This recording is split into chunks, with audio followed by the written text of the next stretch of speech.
One of the biggest positions President-elect Trump needed to fill was the position of Secretary of State, which is the senior cabinet position with the most important job, and that is telling the rest of the world why America had to bomb them.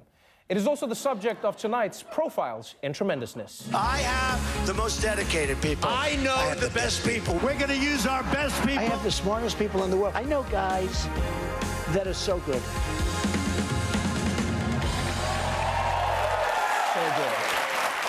Yes, after weeks of searching, Trump has finally picked a Secretary of State. And no, it was not Mitt Romney.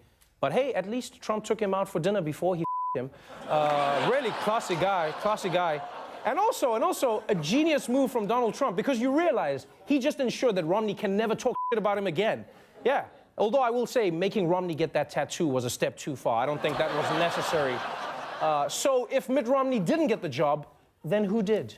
After weeks of interviews and mulling the decision, President-elect Trump has announced his choice for Secretary of State. It is ExxonMobil CEO Rex Tillerson. Oh, my God. You're going with Rex Tillerson? Rex Tillerson? I've actually never heard of him before. Don't know who that is, but I know I should be angry. I do know that his name is an anagram for roller sexton. Yes, and he's the man who's going to replace current Secretary of State, Horny Jerk. That's a real anagram of his name.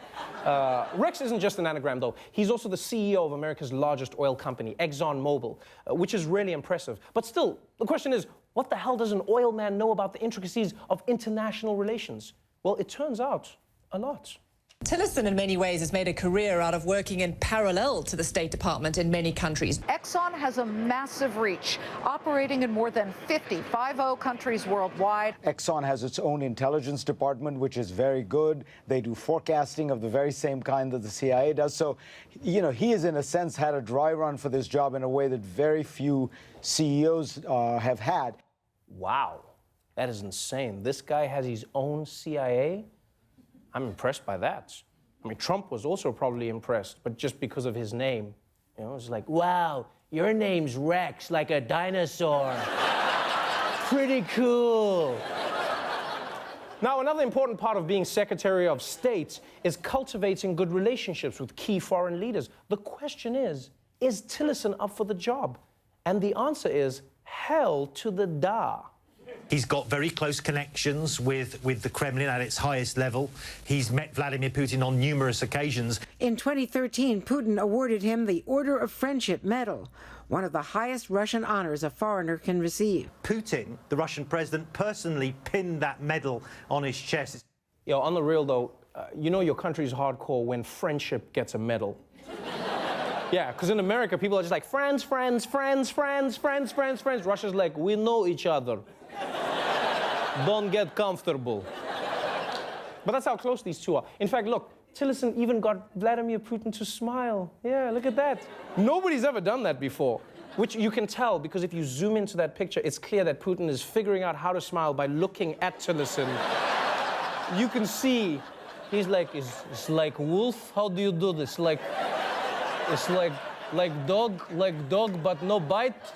What is this smile? What is happy? What is that? What is this? Now, Putin and Tillerson's friendship is built on a lot of things. You know, their shared values, their work ethic, and the $500 billion oil deal that they signed in 2011, but mostly based on their values. And you don't have to stress about this deal because it never went into effect. Because you see, in response to Russia's invasion of Ukraine, Obama imposed sanctions on Russia, which blocked the Exxon oil deal. And those sanctions are firm. You know, to lift them, you'd need somebody like the Secretary of State to convince the president. Oh, look at that. You know, I don't know if Russia hacked the election and tilted it toward Trump, but if they did, that investment has already paid off. And I'm not going to front. I'm kind of enjoying this about Trump's administration. He doesn't do subtext. Instead of acting like oil is just an added bonus of America being overseas, why not just let the #1 oil executive run your foreign policy? Cut out the middleman. Yeah, that's a nice change for America. Even the rainforest is like, hey, at least he's honest. Hey there, it's The Daily Show's Trevor Noah. We have our own YouTube channel now, so please do subscribe. I'll wait, so you can... I won't even look, just because I know that's weird. Sort of like when a dog's doing its thing. You can just... Yeah, just subscribe. I won't look.